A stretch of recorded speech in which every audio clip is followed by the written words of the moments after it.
I was all set to do the debate. I came here to do the debate. We'll raise some money for the wounded warriors. We'll raise money for the vets. Billionaire presidential candidate Donald Trump once again sending shockwaves through the presidential race, announcing he will not take part in Thursday's Republican debate, slated to air on Fox News, WSJ's sister company.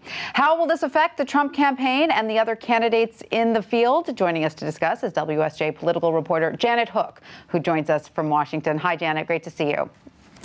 Great to see you. So, Janet, by now we are used to Trump's antics in this highly unusual presidential campaign, but in the past they've seemed to only bolster his support. Do you think, though, skipping this debate, could this be a big miscalculation on his part? After all, it is the final debate before the Iowa caucuses. Yeah, who knows? You know, one thing I've promised myself is I'm just going to stop predicting what the impact of Donald Trump's actions are, because it's never what I think it's going to be. I mean, one effect that it's had right now is all we're talking about is Donald Trump. Right, that's true. And you could see it. You could see it as a power play, a distraction from the real competition among candidates and talking about issues and ideas. And I have the feeling that the people who already support Donald Trump won't lose their support, drop their support because he's done this. It's kind of just the sort of bravado that his supporters really like. So, and what I don't know is whether it'll alienate the Iowa voters who are still trying to make up their mind. Right. I was just going to say, because up till now, he has enjoyed a lead in the polls among Iowa caucus goers. But do you think on some level he could be handing Ted Cruz a bit of a favor here, certainly a window?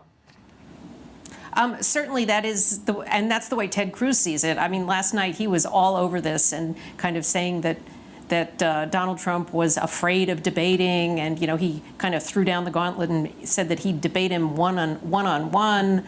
Like I said, once you have a debate stage with everybody but Donald Trump, then the question is, do all the other candidates pile on him, or do they ignore him? He's not going to be there to defend himself, but who knows? Right. So does it serve Trump then to sort of continue this feud, this ongoing feud with Fox News, or does it just bolster his sort of outsider status?